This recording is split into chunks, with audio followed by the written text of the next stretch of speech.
성경 누가복음 7장입니다. 누가복음 7장 36절부터 46절까지 읽겠습니다. 바리새인들 중에 한 사람이 자기와 함께 음식을 드시고자 주님께 청하니 주님께서 그 바리새인의 집으로 들어가셔서 음식 앞에 앉으시니라. 보라, 그 성읍에 죄인인 한 여자가 있었는데 그녀가 예수님께서 그 바리새인의 집에서 음식 앞에 앉으신 것을 알고 향유가 든 한 옥합을 가지고 와서 주님의 뒤로 와 주님의 발 곁에 서서 울면서 눈물로 주님의 발을 씻기기 시작하며 자기 머리카락으로 닦아내고 또 주님의 발에 입을 맞추며 그 향유를 붓더라. 이제 주님을 초대하였던 그 바리새인이 그 광경을 보고 속으로 말하되 만일 이분이 선지자라면 자신을 만지는 자가 누구이며 어떤 사람 곧 죄인인 줄을 알았으리라 하매 예수님께서 그에게 대답하여 말씀하시기를 시몬아 내가 네게 할 말이 있노라 하시니 그가 말씀드리기를 선생님 말씀하소서 하니라. 빛을 준 어떤 사람에게 빚진 자 둘이 있어 한 사람은 500데나리온 빚을 지고 또 한 사람은 50데나리온을 빚졌는데 그들이 갚을 것이 없으므로 그가 두 사람을 너그럽게 용서해 주었느니라. 그러므로 내게 말해보라. 둘 중에 누가 그를 더 사랑하겠느냐? 시몬이 대답하여 말하기를 내 생각에는 더 많이 용서받은 그 사람이니다 하니 주님께서 그에게 말씀하시기를 네가 옳게 판단하였도다 하시고 주님께서 그 여자를 돌아보시며 시몬에게 말씀하시기를 내가 이 여자를 보느냐 내가 이 여자를 보느냐 내가 너희 집에 들어왔을 때 너는 내게 발 씻을 물도 주지 아니하였으나 이 여자는 눈물로 내 발을 씻고 자기 머리카락으로 닦아 내었느니라. 너는 내게 입맞추지 아니하였으나 이 여자는 내가 들어올 때부터 내 발에 입맞추는 것을 쉬지 아니하였느니라. 너는 내 머리에 기름도 붓지 아니하였으나 이 여자는 내 발에 향유를 부었느니라. 여기까지만 읽었습니다. 어, 지금 중동 전쟁이 악화일로에 있지요. 그래서 이란은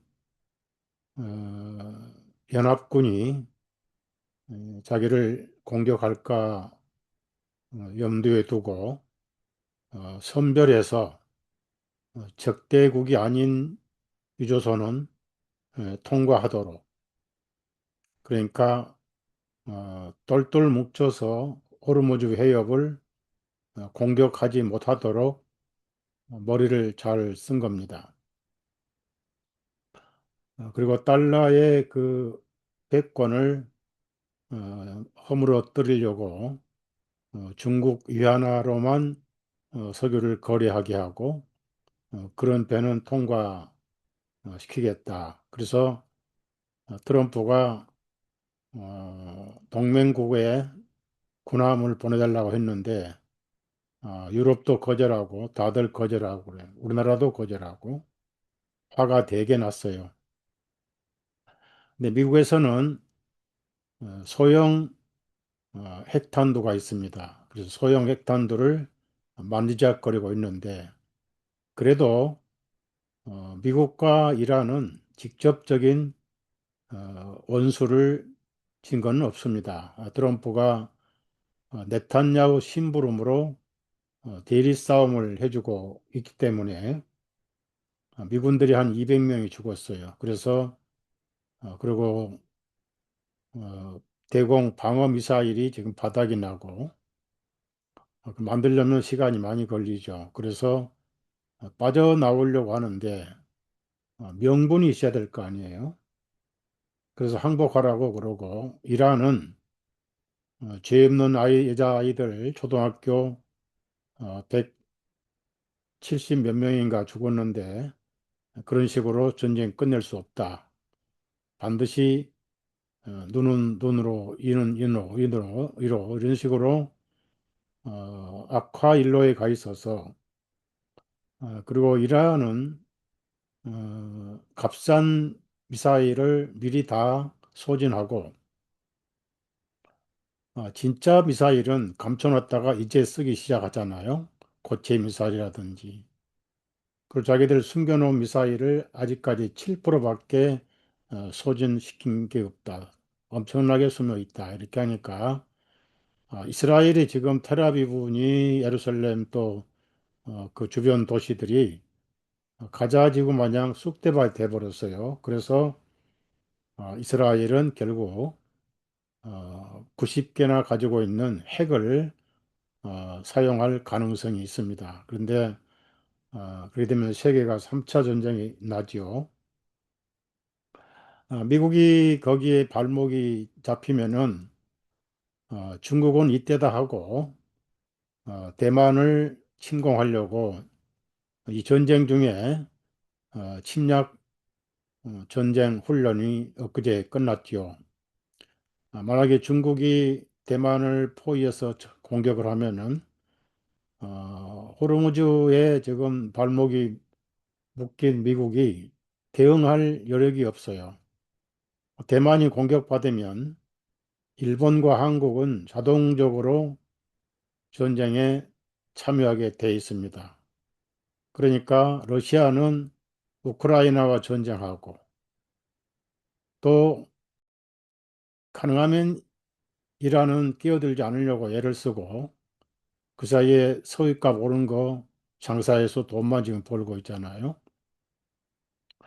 만약에 중국이 대만을 쳤을 때 북한은 남침을 할 겁니다. 이번에 김정은이 미사일도 아니고 다연장 포도 아닌 이상한 포를 만들어서 실사 훈련을 했어요. 그러니까 400km까지 날아가는 다연장 포인데 미사일도 아니고 다연장도 아닌 중간쯤 되는 걸 실험을 했죠. 그러니까 한국이 만약에 그런 전쟁이 나면은 위험천만하고 그리고 이스라엘이 핵을 쓸 수가 있습니다. 왜냐하면 그 삼손 옵션이라 해가지고 삼손이 너 죽고 나 죽자 해서 두 기둥을 무너뜨려서 3천 명이 죽고 자기도 죽었잖아요. 그런데 제가 아직은 아니다라고 제가 말씀드리고 싶은 거는 이스라엘은 자기들이 정통 유대인이란 것을 세상에 입증시키려면 반드시 제3의 신전, 그러니까 우상 신전이죠. 여러분이 참 성전이라고 제가 입이 뜨겁게, 귀가 뜨겁게 말씀을 드려왔습니다. 그리고 그들은 예수님을 믿지 않는데 무슨 성전이 필요합니까? 그러려면 오마르 사원이 폭파돼야 된다. 그래서 미사일을 주고받다가 실수로 폭파되거나 또 거짓 깃발 작전으로 폭파시킬 가능성이 있습니다. 그러니까 오마르 사원이 폭파됐다 하면은 알버트 파이크가 계획한 3차 세계대전 핵전쟁은 반드시 터지게 되어 있습니다. 그럴 때 저와 여러분은 식량 준비해야 되고 물을 준비해야 되고 현금을 준비해야 되고 전쟁이 났을 때 어떻게 대비해야 될 것인가 몇 가지 자료라든지 얘기를 제가 해드렸는데 다행히 오마르 사원은 아직 건재하고 이란도 지쳐 있고 미국도 지쳐 있고 이스라엘도 지쳐 있어서 조만간 어떤 중재가 이루어지면서 전쟁이 마무리되지 않겠는가. 그런데 문제는 그 페르시아만이라고 하죠. 걸프만. 이 주변의 아랍 국가들은 미국의 보호를 받고 석유를 달러로 팔잖아요. 그래서 세계 경제 공황을 유발하려고 그쪽에 석유 단지를 다 미사일로 폭격을 해 버렸습니다. 그러니까 그 사람들은 같은 아랍 국가인데도 미국 눈치 보느라고 이란하고 싸울 수도 없고 형제 국가니까. 그래서 그 석유 단지를 다시 수리하고 건축하려면은 많은 세월이 흘러야 됩니다. 그래서 경제 공황이 올 것이고 물가는 엄청 많이 오를 것입니다. 한국에는 중동에서 주로 약 40% 석유를 수입하잖아요. 일본은 뭐 90%, 뭐 중국도 90% 그러는데 그렇게는 안 가더라도 그래서 어렵고 힘든 세월이 특히 비료가 거기서 요소 비료가 거기서 다 싣고 나오는데 비료 공장도 다 폭파돼 버려 가지고 식량 기근이 아마 올 거예요. 그래서 여러분이 계속 그런 일이 없도록 기도하시고 제가 그런 정보를 계속 알려드릴 겁니다. 어차피 세상은 우리 고향이 아니고 우리가 살 곳도 아니고 음, 우리의 나그네 길 편히 가지 못하도록 사탄이 미처 광분을 하지요. 오늘 이 말씀은 신앙생활을 하는데 어, 어디서 신앙생활에 에너지가 나오는가? 현대 경제의 산업의 에너지는 중동의 석유라고 말씀드렸죠. 그래서 이제 석유가 하도 문제가 많이 생기니까 석유 없이 어떻게 세상을 산업화하자, 기술화 시켜보자 해서 테슬라 전기자동차가 나왔고 삼성도 차량 모든 기술을 독일의 벤츠에서 돈 주고 사와가지고 어, 최고의 배터리 생산을 해서 전기자동차를 지금 추진하고 있습니다. 아마 테슬라 자동차보다 훨씬 더 좋은 전기자동차가 만들어지지 않겠는가 생각이 듭니다. 그런 것처럼 저와 여러분이 어떤 에너지의, 어떤 엔진의 힘으로 신앙생활을 하시는가. 여러분이 꼭 아실 것은 제가 오늘 또 자료를, 복음에 대한 자료를 여러분 카톡에 보내드렸습니다. 거기서 주권 구원이라는 좀 애매한 용어가 있습니다. 그 주권 구원이라는 그 영어는 뭐냐면은 구원을 받으면 자신의 자유의지를 포기를 해야 되고 쉽게 말씀드리면 자발적으로 주님을 섬기는 것이 아니고 강요당한 복종, 마음에 없는 섬김. 그래서 그 복종을 하지 않고 노예처럼 절대 복종을 하지 않는, 즉 자기 자유의지를 완전히 포기하지 않으면 구원이 아니다 하는 그런 교리가 주권 구원이라는 교리입니다. 그걸 제가 좀 더 붙여서 노예적 또는 폭군적 아니면 또 복음의 행위를 더하기 이런 식으로 표현을 했는데 저는 28에 이 복음을 들었어요. 그리고 직장을 다니면서 야간에 어, 결혼하기 전부터 신학교를 들어갔죠. 어, 그 서대문에 있는 서울신대 야간부에 들어가고 구로공단에서 공돌이로 직장을 다니고 밤에는 학교를 다니고 그리고 직장 상사의 빈 아파트를 지키면서 자취를 하면서 이렇게 했습니다. 그리고 그런 세월이 4, 50년이 흘렀지만은 후회하지 않습니다. 다만 저는 너무 직설적이고 장깨를 부릴 줄 모릅니다. 있는 그대로 단순하게 이렇게 외치고 주장하고 하다 보니까 제가 감당기 어려운 에, 많은 시련, 폭풍이 몰아쳐서 아직도 이렇게 죽지 않고 살아서 복음을 전할 수 있다는 게 이 주님의 은혜고 왕성하게 복음을 전했죠.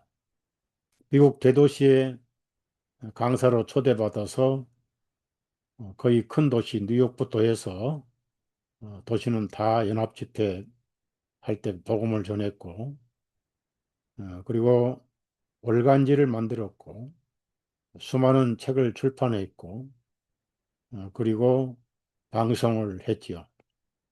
또 500개 군 교회의 개최 초대를 받아서 월요일부터 금요일까지 하루 3시간씩 복음을 전하고 그렇게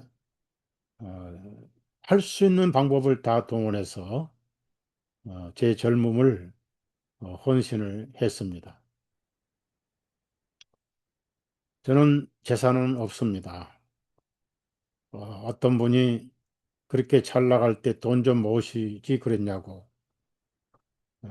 돈에 마음이 끌리면 복음을 돈과 바꾸는 베드로 후서 보면은 사람을 상품 취급할 것이다. 바벨론의 상품 중에 사람의 영혼들이라 이런 말씀이 있습니다. 돈 벌려면 강남에 가서 한때 부동산 투자했으면 돈을 벌지요. 그럼 제가 지금까지 또래 힘이 되었던 어, 오른팔까지 너무 젊은 나이에 어, 잃어버리고 그 여파가 지금도 이렇게 음, 힘들게 바람 폭풍이 돼가지고 가는 길을 흔들리게 하는 이런 삶을 살아왔는데도 어디서 그런 에너지가 나오느냐? 내 속에 그 사역을 추진하는 원동력이 하나 있어야 됩니다. 자, 모든 사람들은 목회도 돈을 벌려고 하는 사람들이 있어요. 개척교회 옛날에는 지금은 이제 교회 개척가 망합니다. 옛날에는 교인 30명만 되면은 11조 해서 먹고 살았어요. 대접받고. 그럼 돈이 에너지가 되겠죠. 국회의원들 명예도 있고 권력도 있지만은 다 돈 보고 하는 거예요. 돈의 힘이 크잖아요. 그 사람이 주인을 모시고 사는데 딱 둘밖에 없어요. 하나님과 만몬입니다. 만몬에서 영어 money라는 돈이라는 용어가 나온 거예요. 재물의 신입니다. 예수님께서 우리에게 가르쳐 주셨어요. 하나님과 재물의 신을 겸하여 섬길 수 없다. 왜 겸하여 섬기냐면은 하나님을 앞세울 때 재물도 잘 들어와요. 축복 빌어주고 11조 뜯어먹고. 그래서 삶의 원동력이 돈이니까 어떻게 하면 돈을 더 많이 벌까가 모든 사람들의 머릿속에 굳어져 있습니다. 그럼 우리는 줄기차게 예수님을 사랑하고 복음을 전하는 어, 교회 숫자 불이하는 숫자 노름하는 목회도 결국 돈놀이입니다. 모든 사람 한 사람 한 사람이 11조로 보이거든요. 그런데 이 성경을 보면은 그건 다 가짜고 결국 돈의 노예고 음, 돈을 사랑함이 1만 가지 악의 원천이다는 바울사도 말씀이 사실인 겁니다. 돈 맛을 본 사람들은 빠져나오지 못해요. 그래서 도박 중독이라는 게 생긴 거예요. 사기를 잘 치죠, 돈 때문에. 보증금 다 뜯어먹고, 그리고 집값보다 더 많이 받아먹고, 서민들 눈물 빼는 그런 사기도 다 돈 때문에 그러는 겁니다. 우리는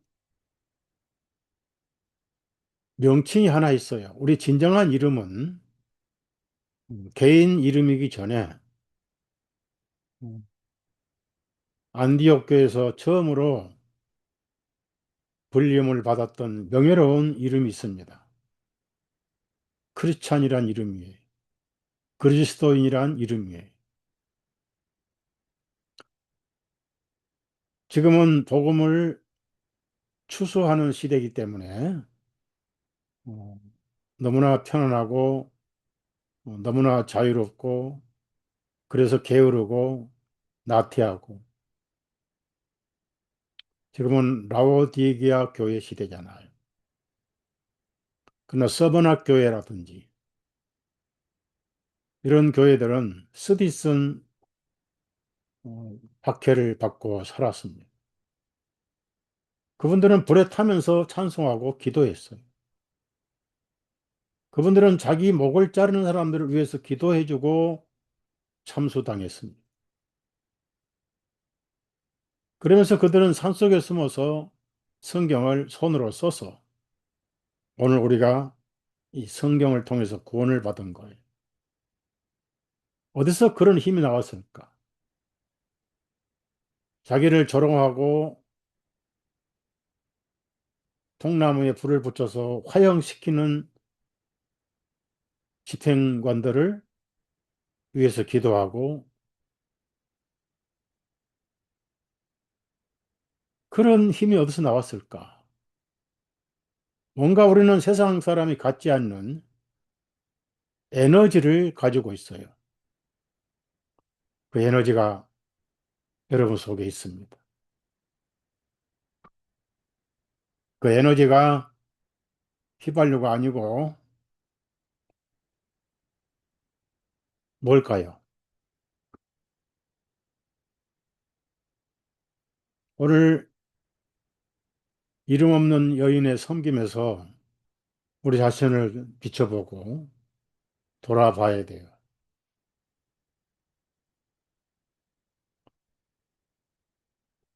제가 이 성경을 쭉 보면서 이 다른 문헌도 좀 참고를 해 봤는데,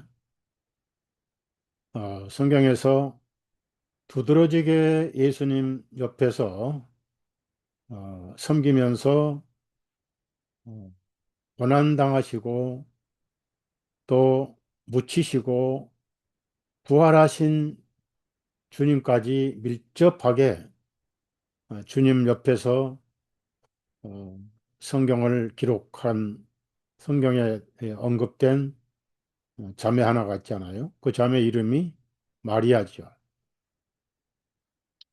네, 이스라엘은 마리아라는 이름을 많이 써요.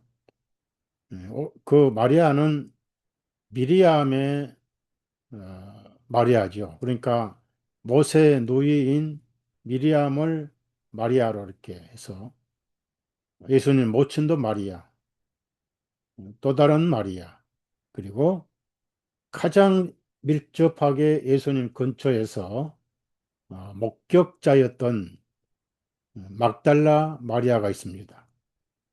그럼 이제 이 사복음서를 보면은 막달라 마리아는 일곱 악령이 들었던 자매였습니다.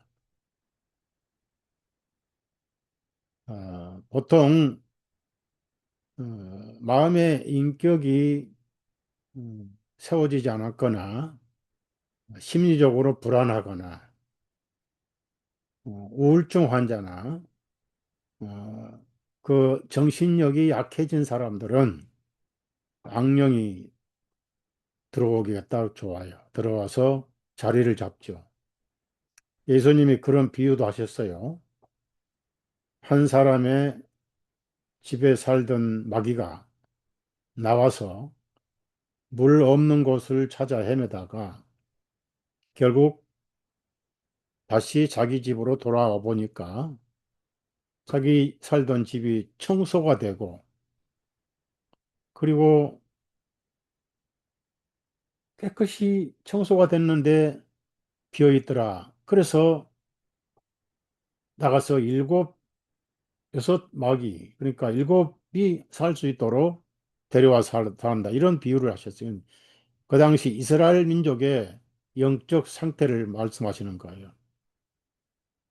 그러니까 이 막달라 마리아는 일곱 악령이 들렸다가 예수님을 만나서 치료받은 그런 자매입니다.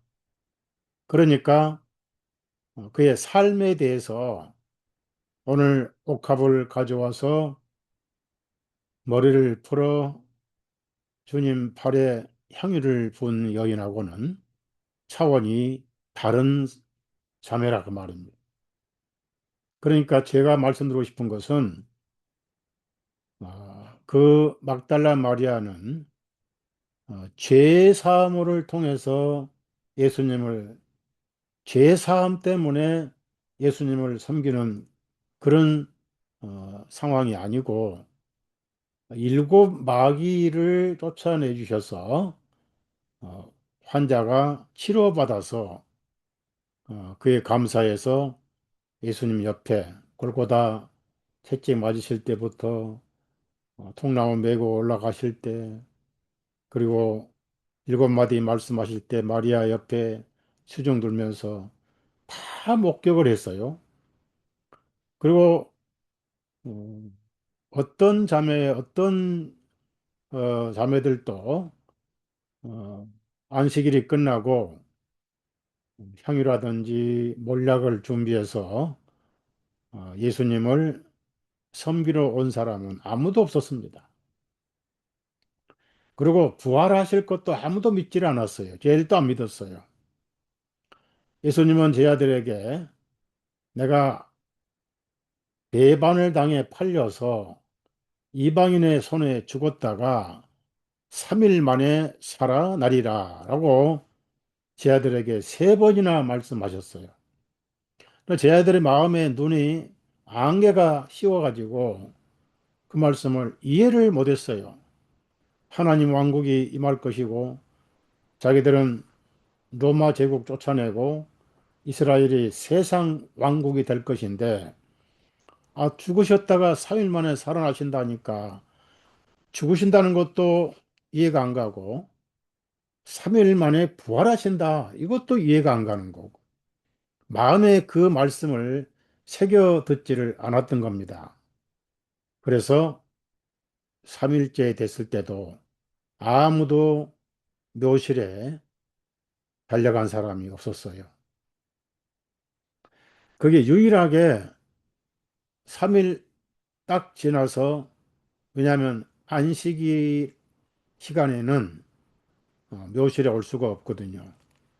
안식 시간이 탁 지나서 일요일이 시작되는 저녁 6시 이후에 미리 준비한 몰약이나 향유나 이런 걸 준비해서 막달라 마리아가 묘실에 찾아왔더니 웬일인가요?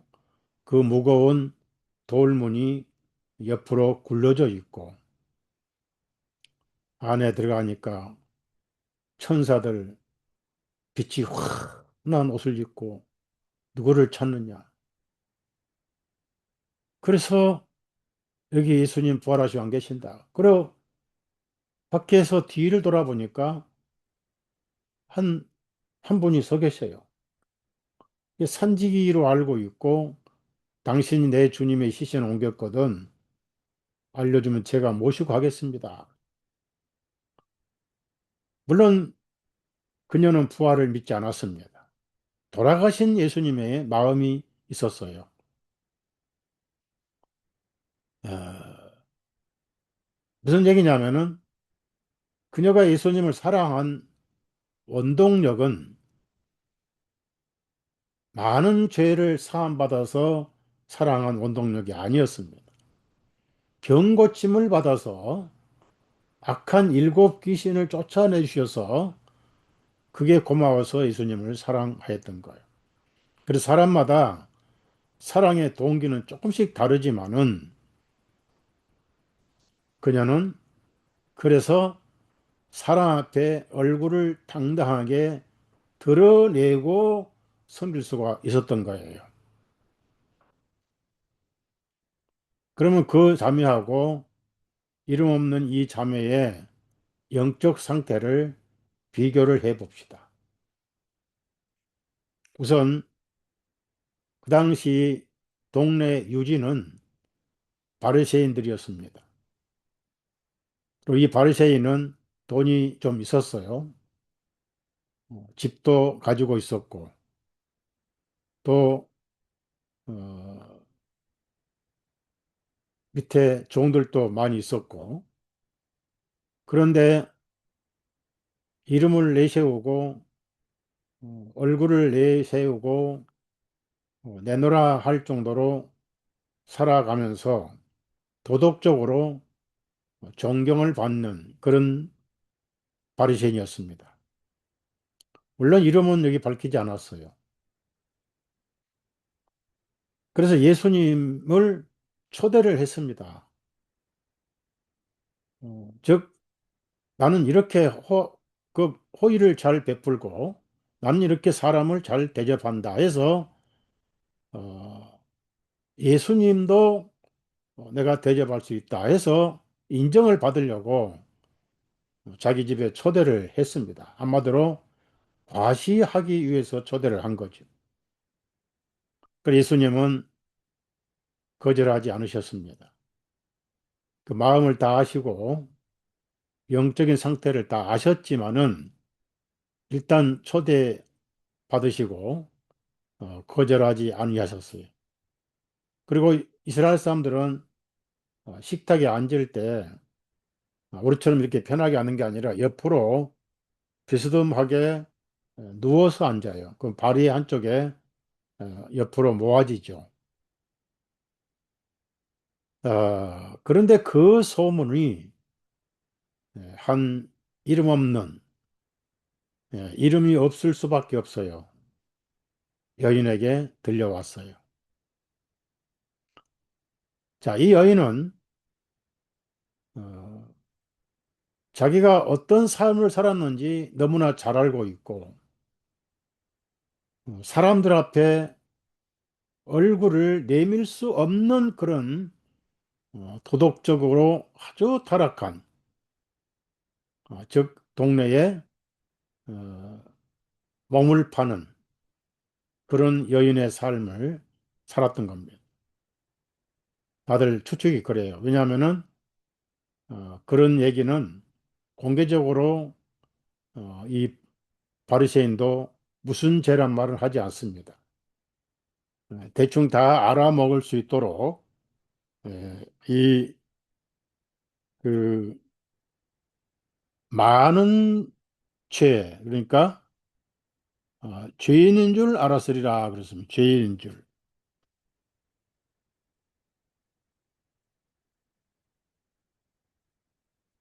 그리고 예수님도 이 여인에게 말씀하실 때 죄인도 죄인이지만은 많은 죄인이라고 그러셨습니다. 여기 어, 누가복음 7장 47절에서 50절을 읽겠습니다. 그러므로 내가 네게 말하노니 이 여자의 많은 죄들을 용서받았느니라. 예수님께서도 죄가 많았다라고 말씀을 하셔요. 이는 여자가 많이 사랑하였기 때문이라. 그러나 적게 용서함을 받은 자는 적게 사랑하느니라 하시며 그 여자에게 말씀하시기를 네 죄를 용서받았느니라 하시니 주님과 함께 임식 앞에 앉은 자들이 속으로 말하기 시작하여 이 사람이 누구이기에 죄들도 용서하는가 하니라. 주님께서 그 여자에게 말씀하시기를 내 믿음이 너를 구원하였으니 평안히 가라 하시니라. 자, 보편적으로 이 여자는 몸을 파는 여자였습니다. 세상에 수치를 당하면서 몸을 어, 팔아서 죽지 못해 사는 즉 죽지 못해서 어, 목을 채워야 되기 때문에 죽을 수 있었으면 죽을 수 있는 그런 상황이 있을 거예요. 그래서 동네에서 소문이 났지요. 그러면 소문이 났다는 것은 이 바리새인도 알고 있었다는 얘기죠. 그러니까 아무도 가까이 갈 수 없고 또 드러낼 수도 없고 언급도 하기 힘든 죄. 그것이 바로 몸을 파는 그런 죄였습니다. 그러니까 공개적으로 드러내고 섬길 수도 없는 죄예요. 그러니까 죄 중에 가장 더럽고 추한 죄라고 얘기를 할 수가 있지요. 그런데 예수님이 동네에 유지고 이름이 나 있는 바리새인 집에 식사 초대를 받으셨다는 소문을 들었어요. 왜냐하면 사람들이 관심이 전부 예수님에게 가 있었기 때문에 제사장들은 이분이 진짜 메시아냐 아니냐 사기꾼이냐 헷갈리는 상황이고 또 예수님 바리새인들은 때로는 율법을 인정하였다 때로는 율법을 부정하고 헷갈리는 상황이었고 그런 상황인데 이 자매는 모든 수치와 부끄러움을 감수하고 이겨내고 예수님에게 감사의 표현을 위해서 찾아왔던 겁니다. 그러니까 지금 머리를 풀어서 흐르는 눈물로 발을 씻고 머리를 풀어 닦아내고 근데 또 여기서 보면은 이스라엘 사람들은 전에도 제가 말씀드렸지만은 이스라엘 여인들은 슬플 때나 기쁠 때나 또 억울해서 울 때는 눈물을 버리지 않아요. 닦아내지 않고 집집마다 요즘 말하는 화장대 같은 그에다가 눈물병을 준비를 합니다. 그래서 그 눈물병을 준비를 해가지고 올 때마다 그 눈물병을 그래서 눈물을 어, 닦아요. 그 성경 시편 음, 56절 6편에 8절을 보시면 주님께서 나의 방황함을 계수하시오니 나의 눈물들을 주님의 병 속에 담으소서. 그것들이 주님의 책에 있지 아니하니까 하는 말씀이 있습니다. 이스라엘 여인들은 눈물이 슬퍼서 억울해서 그래서 성스러운 눈물이다 해가지고 눈물병을 준비를 해서 한 방울이 흘려도 거기에 눈물을 담아 보관합니다. 그랬다가 어, 죽으면은 시신 옆에 눈물병도 같이 거기에 묻어요. 그러니까 이 자매는 이제 우리가 하늘에 가서야 이 자매를 만나게 되겠죠. 근데 이제 오늘 말씀 들은 분들은 하늘에 가서 만나도 돼요. 어, 아무것도 가진 것이 없는 몸밖에 없는 어, 안 그러면 죽는. 그러니까 요한복음 8장의 여인과도 달라요. 요한복음 8장의 여인은 그 육신의 욕망 때문에 지은 죄잖아요. 간음죄라고 그래요. 그런데 이 여인은 먹고 살기 위해서 몸을 파는 가장 최악의 삶의 죄인이었습니다. 그리고 온 사람들이 다 알죠. 왜냐하면 남자들이 왔다 가서 전부 소문을 내가지고 다 알겠어. 얼굴을 들 수 없는 그런 자매인데 그녀가 예수님을 통해서 죄 사함을 받았어요. 죄 사함을 받고 나서 감히 예수님 앞에 저 이런 여자인데 이렇게 해서 죄를 사함 받아서 감사드리러 왔나이다 하는 그런 얼굴에 플라스틱 판을 깔 만한 그런 자매가 아니었어요. 아직까지도 부끄러움이 있어서 사람들 앞에 나타나기를 싫어했던 자매입니다. 그런데 예수님만큼은 자기 영혼을 구원한 자매니 주님이니까 뭔가 마음에 감사하고 사랑하고 섬기지만은 그걸 실질적으로 보여드린 것이 필요하다. 왜? 기회는 자주 없잖아요. 여러분이 주님을 섬길 기회가 항상 있는 것이 아닙니다. 저도 요즘에 언제쯤 이 사역이 끝날까? 제 스스로, 제 스스로는 버릴 수가 없어요. 몸이 아프거나 병들어서 마음은 원이로 돼 육신이 허물어져서 그만두기 전까지는 제 속에 에너지가 있습니다. 이 자매가 그런 분이었어요. 그래서 자기가 어떤 삶을 살았는지 사람들, 동네 사람들 다 알기 때문에 그런 사람들에게 불편을 주기 싫어서 사람들 앞에 나타나고 싶은 마음은 주어도 없습니다. 속으로 조용하게 하나님 감사합니다.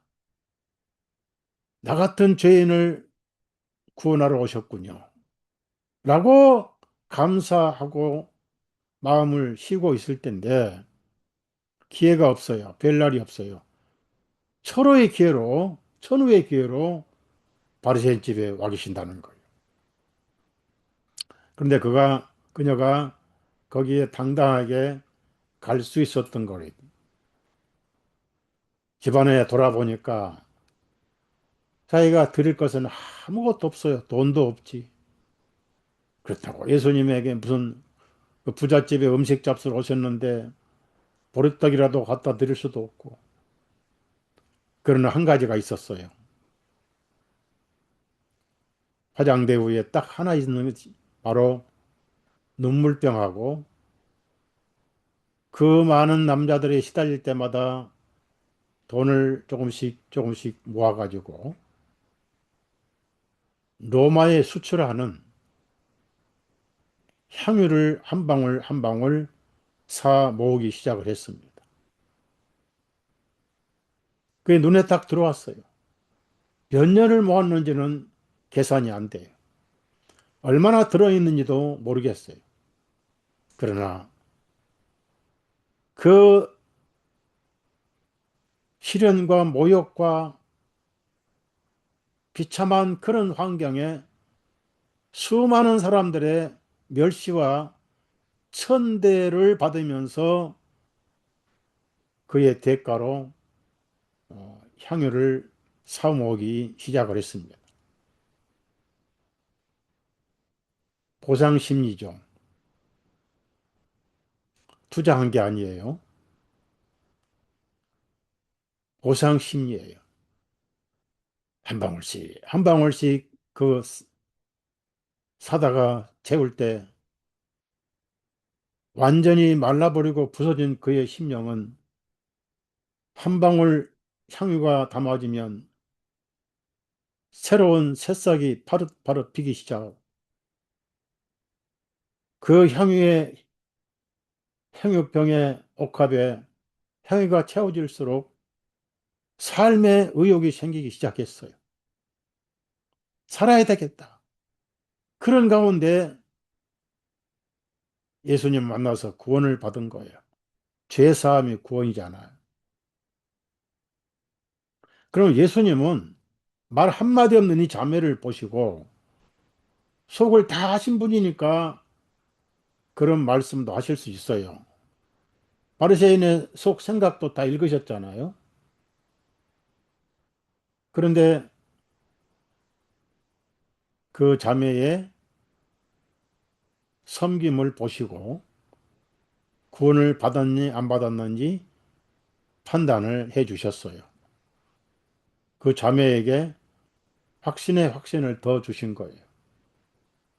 자, 오늘 제가 여러분에게 말씀드리고 싶은 핵심이 있습니다. 숨어 살아야 할 자매가 사람들이 많이 모여 있고 동네의 유지의 집안에 잔치를 벌이고 있는 바리새인 집에 당당하게 갈 수 있었던 것은 과거는 사람들을 피해서 손가락질하고 침뱉고 뒤가 저려서 도망을 가야 했던 그런 자매가 보란 듯이 당당하게 집 안으로 들어왔을 겁니다. 그래서 아무도 예수님 발을 씻은 사람도 없어요. 왜냐하면은 예수님은 푸대접 받았습니다. 원래 이스라엘은 손님을 접대할 때 제일 먼저 물부터 대접을 합니다. 왜? 손발을 씻어야 되거든요. 성경에는 지성소, 성소 들어갈 때 발을 씻고 손발도 씻고 들어가야 되고 음식 먹을 때도 손발을 씻어야 되고 그래서 입구에다가 항상 손님 대접할 때 손발 씻는 물동이를 준비를 합니다. 그게 진정한 손님 대접입니다. 그래서 혼인잔치에도 6 항아리가 있었는데 손님들 다 손발 씻느라고 물이 바닥에 났죠. 예, 그 빈 바닥에 물을 채워서 포도주로 예수님이 변화시키셔가지고 하늘의 잔치는 영원하고 땅의 잔치는 바닥이 나고 그런 교훈을 해주셨는데 예수님은 예수님을 존중한다고 하면서 이 사람은 손발 씻을 물도 안 주었어요. 그는 은근히 예수님을 모욕하는 거였습니다.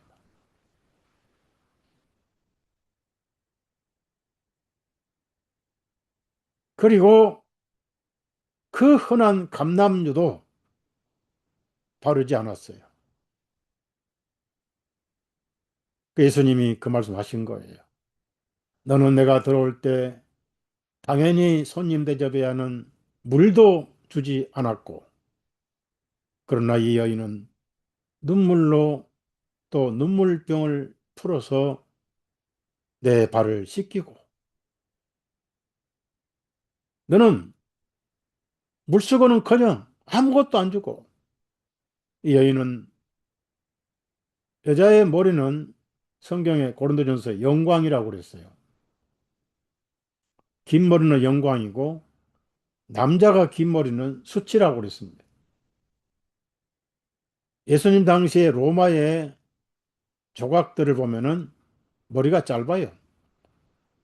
예수님 머리를 길게 만든 그림은 미켈란젤로가 그렇게 만들었어요. 그게 동성애자였거든. 예수님 머리를 히피로 만들어 놨어요. 여자의 생명의 영광과 아름다움은 머리칼이 있습니다. 아름다운 머리칼을 풀어 헤쳤어요. 고개를 숙이고 그 주님의 발을 씻었어요. 가장 낮은 발을 씻었어요. 여러분, 여인은 마음속에 부끄러움이 이미 없어졌어요. 그 여인은 예수님이 하나님의 아들인 것을 알았습니다. 가장 타락한 여자가, 가장 더러운 죄 많은 여인이 가장 성스러운 하나님의 발을 씻겼습니다. 왜? 죄가 없어졌거든. 그래서 하나님 앞에 부끄러움이 없으면은 사람들 앞에서도 부끄러워할 필요가 없습니다. 여러분은 하나님 앞에 부끄러움이 끝났어요. 아담은 구원을 안 받았을 때도, 죄를 짓기 전에도, 창세기 2장 25절 마지막에 아담과 그 아내 두 사람이 벌거벗었으나 부끄러워하지 아니하였더라. 부끄러워하지 않아야 됩니다. 부끄러움을 당하지 아니하라, 이거 잘못된 번역이에요. 예수님이 벌거벗기시고 하나님의 모든 부끄러움을 다 담당하셨어요. 그래서 그날 이후로 한 사람도 부끄러움을 주시는 분이 아니라 덮어주시고 감싸주시고 은혜의 복음으로 가리워주시는, 덮어주시는. 그래서 이 자매가 그 많은 사람들의 눈총을 당당하게 이겨서 갈 수 있었던 것은 하나님 앞에 부끄러움이 없었기 때문이에요. 바로 그것이 구원입니다. 사람을 두려워하지 마세요. 하나님 아버지 앞에 깨끗하고 거룩하고 완벽한 어려운 자녀가 됐기 때문에 하나님 앞에 당당하게 걸어간다면 사람은 아무것도 아니에요. 침을 뱉든지 모욕하든지 그건 네 문제다, 나는 아니다.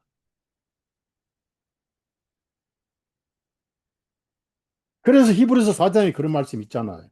자, 히브리서 4장.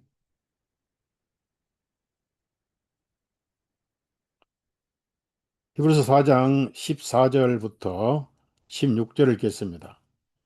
우리에게 위대하신 대제장이 계시니 곧 하늘로 올라가신 하나님의 아들 예수님이시라. 우리가 고백하는 바를 굳게 붙들어야 하리니, 이걸 굳게 붙들어야 돼요. 하리니 이는 우리에게 계신 대제장께서는 우리의 약함을 몸소 느끼지 못하시는 분이 아니요 모든 점에서 우리와 마찬가지로 유혹을 받으신 분이시로되 죄는 없으신 분이시기 때문이라. 그러므로 그래서 우리가 그 긍휼을 얻고 필요할 때 도우시는 은혜를 얻기 위하여 그 은혜의 보좌 앞에 담대히 나아갈지니라. 여러분, 이 자매는 예수님의 이름으로 죄사함, 그 많은 죄를 사함 받고 하나님 육신으로 오신 하나님의 발을 지키셨어요. 전혀 부끄러워하지 않았어요. 그 마음은 고맙습니다. 감사합니다. 고맙습니다. 감사합니다. 복음 전하는 자들의 발이 그치 아름다운 거. 그의 대답은 눈물밖에 없었어요. 눈물 속에 천 마디가 들어 있었어요. 감사합니다. 감사합니다. 고맙습니다. 고맙습니다. 모든 동네 사람이 손가락질하고 조롱하고 모욕하고 심지어 예수님을 초대한 바리새인까지도 더러운 죄인이라고 비웃었던 예수님은 하나님의 자녀라고 그 눈물을 끊임없이 흘리고 흘리고 흘리고 그래서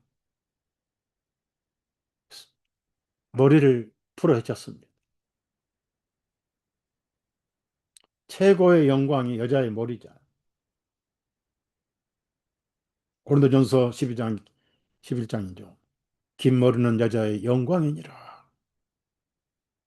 여러분 미장원 가서 머리 딸딱 볶지 마세요. 차분하게 비 맞은 장닭 같지만은 제비처럼 차분하게 긴 머리를 풀었어요. 주님의 발을 다 닦았어요. 끊임없이 눈물이 나와요. 그 다음에는 하나님 앞에 부끄러움이 없기 때문에 사람을 두려워할 필요가 없는 거예요. 침을 뱉든 손가락은 상관없어. 하나님 앞에 따뜻하면 되는 거예요. 이것이 복음입니다. 그 다음에 눈물병을 쏟고 하염없이 흐르는 눈물로 발을 닦았습니다. 눈물이 말해주는 거예요. 감사합니다. 고맙습니다. 양심의 자유를 얻고. 그런데 그 닦아낸 발에 향유가 흘러지기 시작하는데 이스라엘 가면은 향유를 담는 게 워낙 비싸니까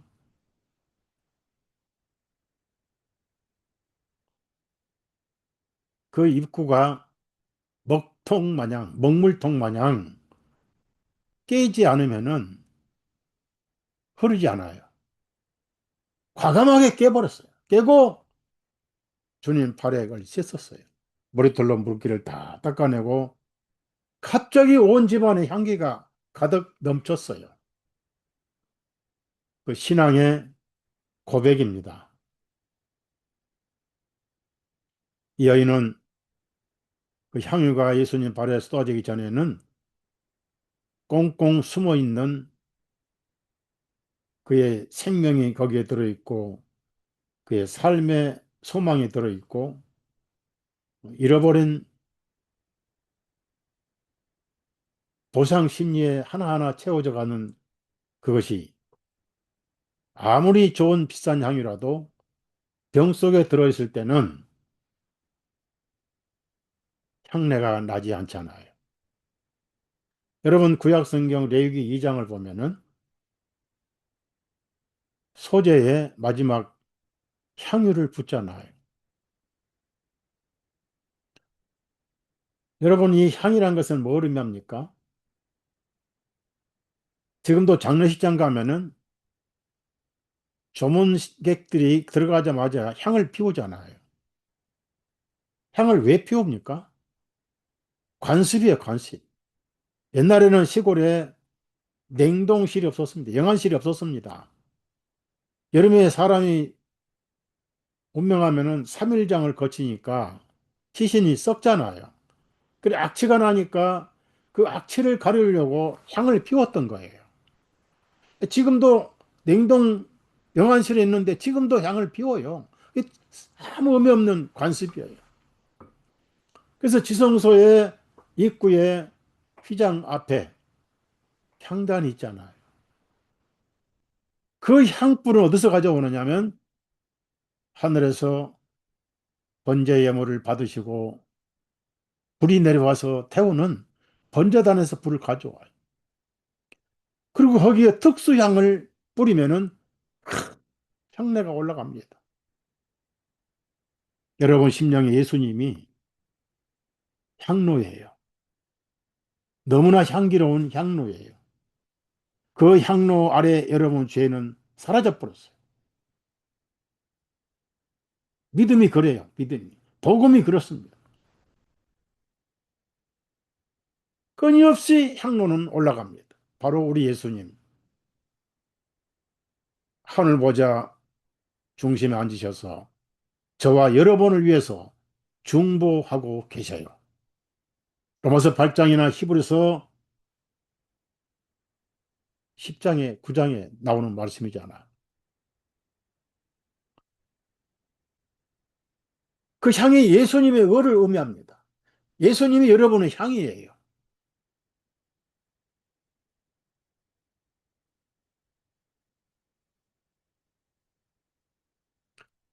그 대제장도 지성소 갈 때 하나님의 긍휼의 자리에 피를 뿌려야 되는데 뿌리기 전에 들어가면 즉사해 버려요.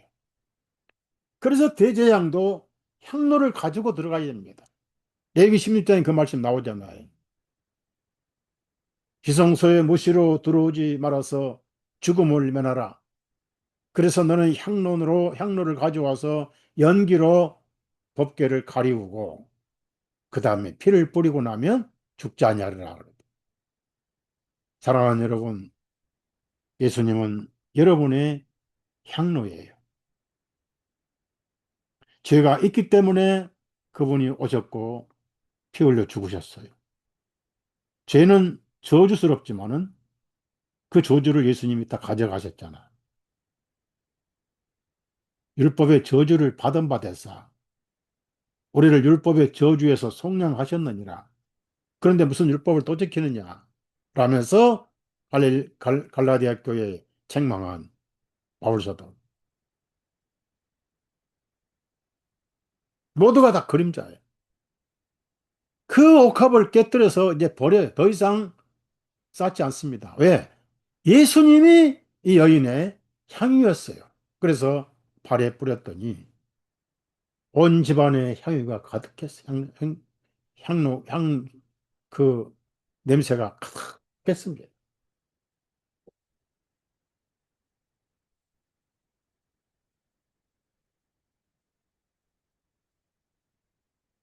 예수님의 그 의로움이 모든 심령의 악취를 다 없애버렸어요.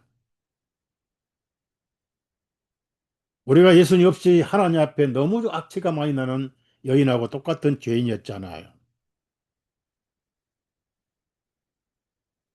여인이 구원을 받았습니다.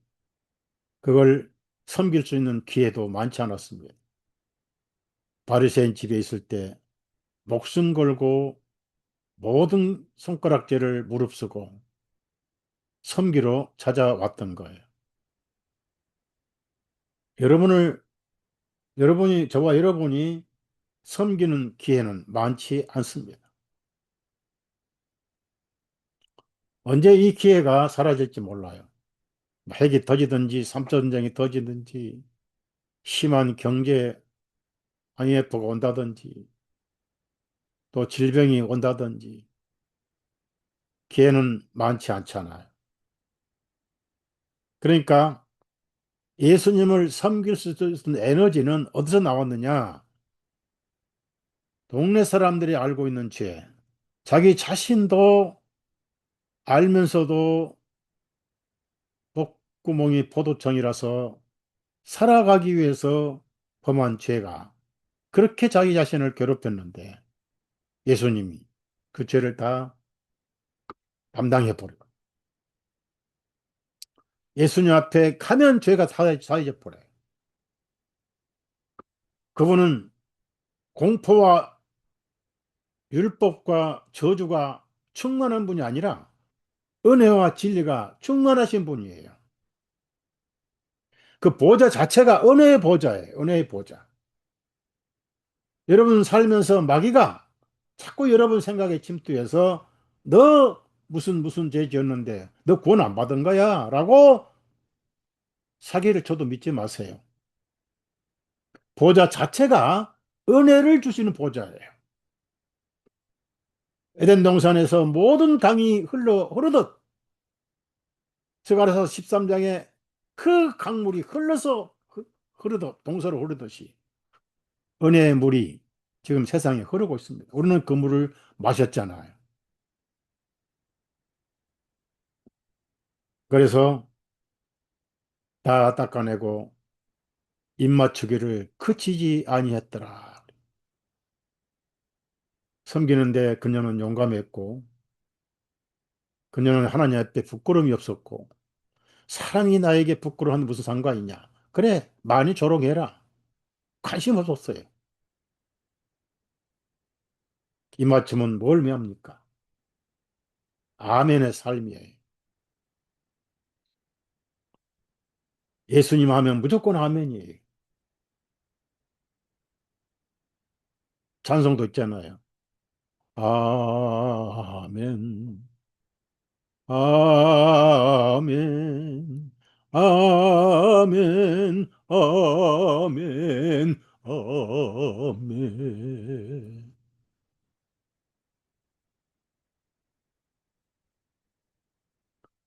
그래서 바리새인이 아직도 자기 의를 주장하고 이분이 진정으로 선지자라면은 저 여자가 얼마나 더러운 여자인지 알 건데 왜 저렇게 눈물병 깨고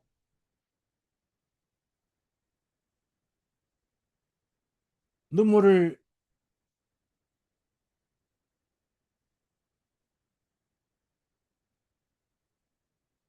눈물 덩어리를 흘려내리면서 발을 찢고 머리를 부러서 닦아내고 옥합을 깨서 향유를 붓고 끊임없이 입맞추는 저자가 얼마나 더러운 애인지 알 건데 우리 예수님이 어찌 그 속을 모르시겠어요. 창조주신데 이름이 시몬이에요. 시몬은 굉장히 좋아하는 구약의 시몬의 이름입니다. 시몬 베드로, 또 시몬이라는 이름 또 있잖아요. 그래서 예수님이 한 말씀을 하십니다. 시몬아, 할 말이 있다. 예, 말씀하소서. 빚진 자 둘이 있는데 한 사람은 500데나리온 빚졌고 한 사람은 50데나리온, 10분의 1이죠. 빚을 졌는데 갚을 것이 없으므로 둘 다 탕감하였느니라. 예, 우리 죄빚 못 갚아요. 여러분이 아십시오.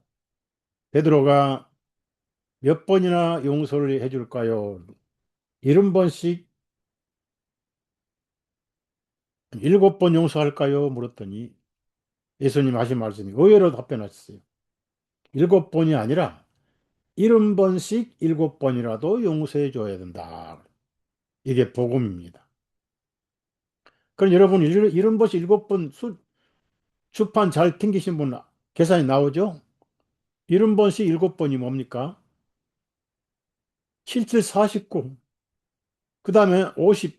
완전 용서잖아요. 희년. 다니엘 70일가 바로 그거 아니냐고요.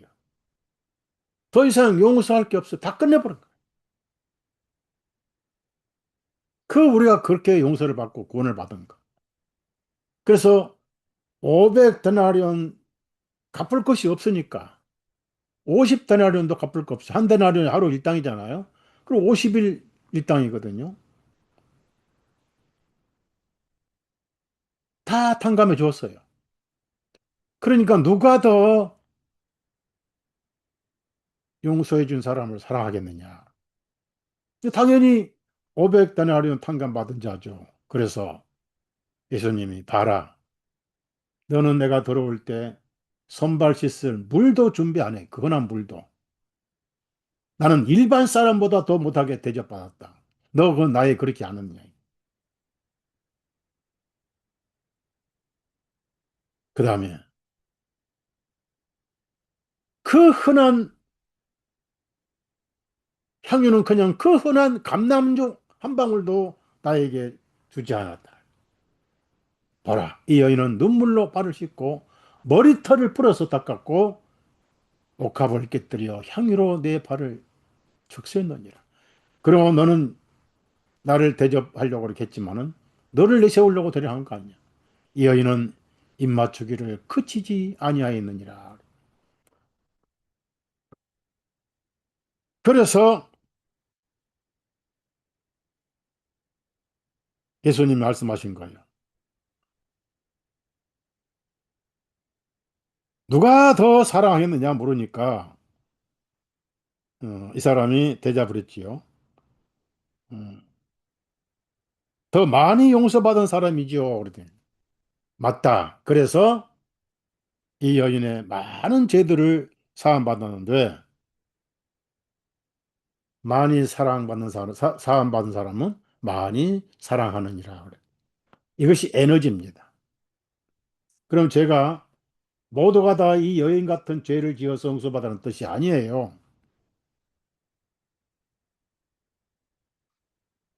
마음이 청결하게 깨끗하게 살아온 사람들은 조그만 죄도 산더미처럼 크게 보입니다.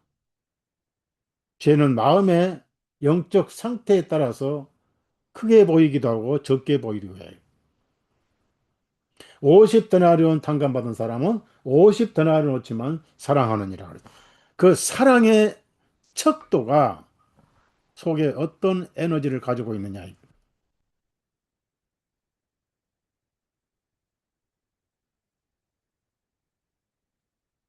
마태복음에서는 예수님이 그랬잖아요. 1만 달란트 갚을 수 없어 용서해 줬는데 자기 동료가 100데나리온 빚을 졌는데 그거 안 갚은다고 감방에 가둬버렸다.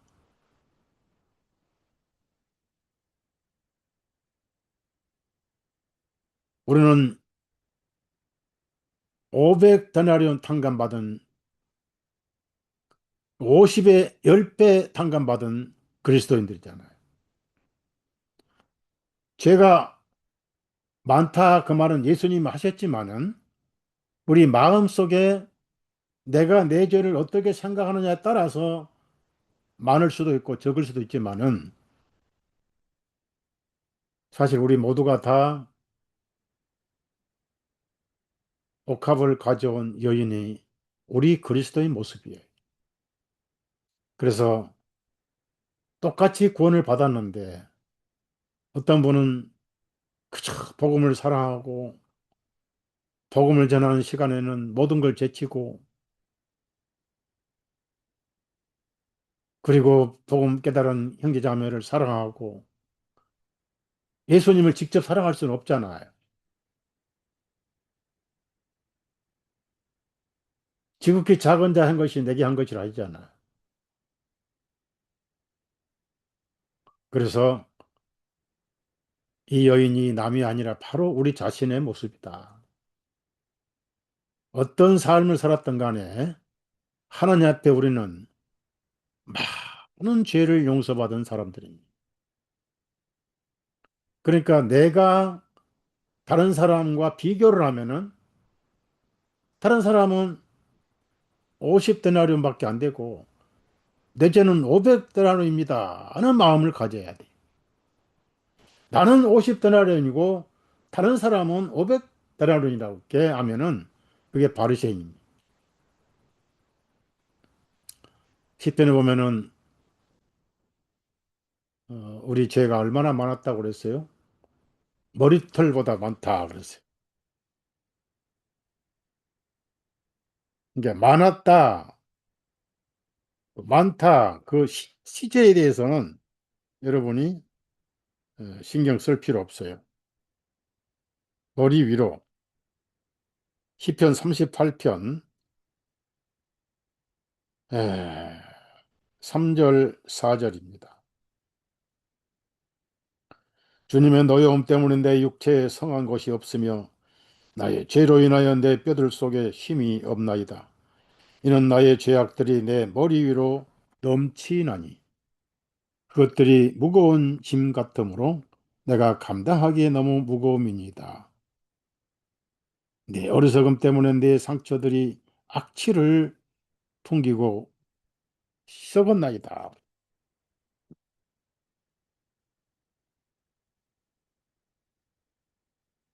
그다음에 40편,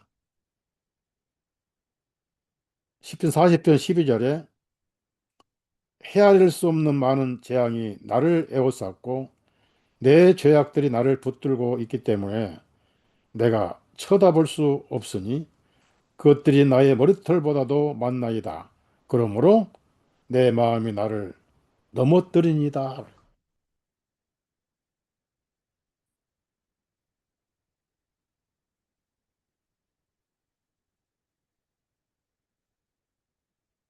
누가복음 5장 8절을 보면 이런 말씀이 있어요.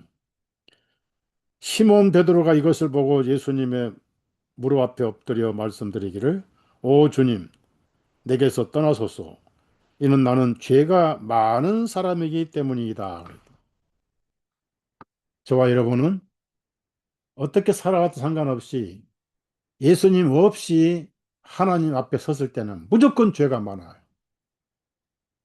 머리털보다 비교를 하면 안 돼요. 정수리에 넘치고. 그래서 구원을 받은 사람들은 500다나리온 탕감받은 그 사랑이 옥합을 깨고 머리를 풀고 눈물로 씻고 아멘에 입맞추기를 그치지 아니하는 사랑이 나타난다 이거. 그게 구원받은 증거 중에 하나입니다. 그렇게 하라고 안 했잖아요. 환경이 손가락질하고 조롱하고 그렇지만은 그녀는 그분이 죄를 사함해 주시는 구원주를 믿었어요. 그 죄가 사해진 걸 믿었어요. 그래서 하나님 앞에 부끄러움이 없었습니다. 부끄러움 있으면 섬길 수가 없잖아요. 그러다 어느 날 우리 몸이 나팔 소리 날 때 순간적으로 변해서 어, 눈 뜨니까 하늘에 와 있을 거예요. 지금 그런 시대에 어, 핵전쟁이 나서 수십억 죽는 그런 환경을 겪어서 예수님을 뵐 거라고 저는 생각 안 해요. 어차피 오실 건데 왜 그 비참한 수십억이 죽는 그런 비참한 상황을 지켜보시다 오시겠냐고요. 언제 오실지 모르지만은 여러분은 500다나리온 탕감받은 자매입니다.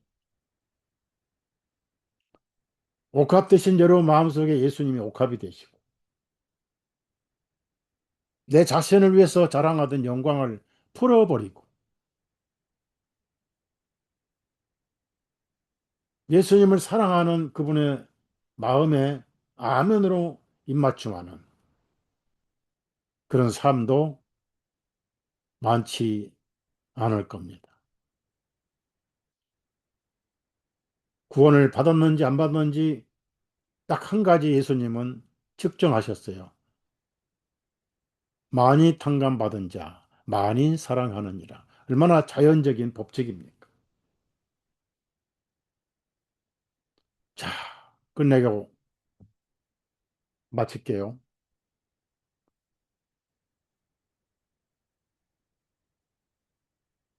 오늘은 전쟁 얘기 좀 그만하려고요. 삶의 재미란 게 있잖아요, 재미. 낙이라고 그러잖아요. 이 세상에서 삶의 낙이 뭐냐? 사랑하는 재미입니다. 사랑할 수 있다는 거, 사랑할 수 있는 분, 사랑하고 있는 분이 계신다는 거. 이보다 더 즐거운 낙이 없습니다. 예수님은 베드로에게 세 번이나 물으셨어요. 내가 나를 사랑하느냐? 내 양을 먹이라. 내가 나를 사랑하느냐? 네, 사랑합니다. 내 양을 치라. 내가 나를 사랑하느냐? 네, 사랑하는 줄 주님이 아시잖아요. 예수님을 사랑하는 방법이 다를 뿐이에요. 사랑할 수 있다는 거, 사랑하고 산다는 거. 이보다 더 큰 삶의 의미는 없을 거예요. 방법은 다양하죠.